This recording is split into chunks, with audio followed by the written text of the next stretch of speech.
Dans la première question de cet exercice, on nous demande de calculer le flux thermique lorsque la température du résistor est égale à 100 degrés Celsius et que l'épaisseur du calcaire est égale à 1 mm.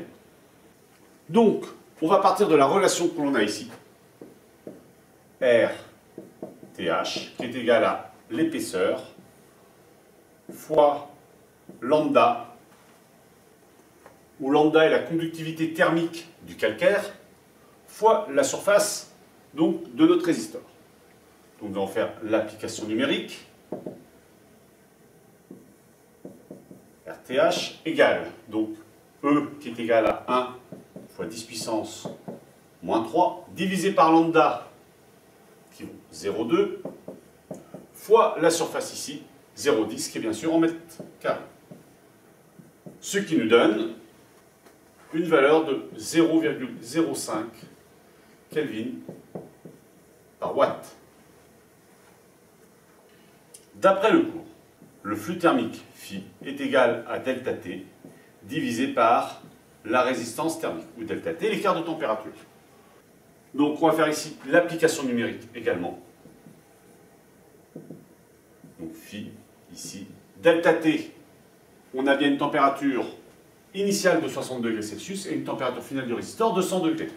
Donc c'est 100 moins 60 divisé par la résistance thermique ici, 0,05, ce qui nous donne une valeur ici de 800 watts. Il est à noter ici que le flux thermique phi a une grandeur analogue à une puissance. D'ailleurs, on parle bien de puissance thermique quand on parle du flux thermique. Dans la deuxième question, on nous demande de calculer la température atteinte par le résistor si un dépôt calcaire de 1 cm se déposait sur celui-ci et s'il est alimenté par une puissance de 1 kW. Donc tout d'abord, on va calculer la valeur nouvelle de la résistance due à l'épaisseur qui a augmenté. Effectivement, dans la première question, on avait une épaisseur de 1 mm, et maintenant nous avons une épaisseur de 1 cm. C'est-à-dire que l'épaisseur a été multipliée par 10.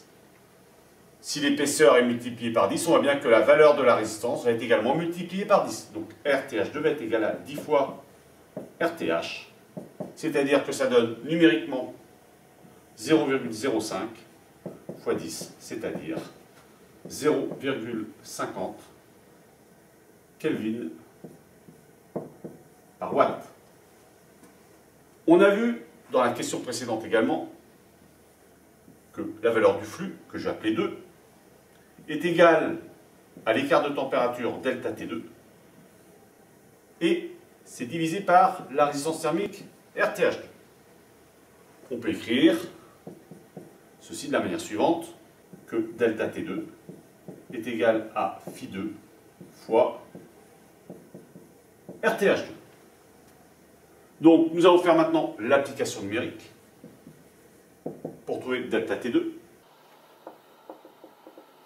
Phi 2 correspond bien à la puissance du résistor, puissance thermique, donc correspond bien à 1 fois 10 puissance 3 watts, multiplié par la valeur de la résistance thermique ici, c'est-à-dire 0,50. Ce qui donne ici une valeur de 500 Kelvin.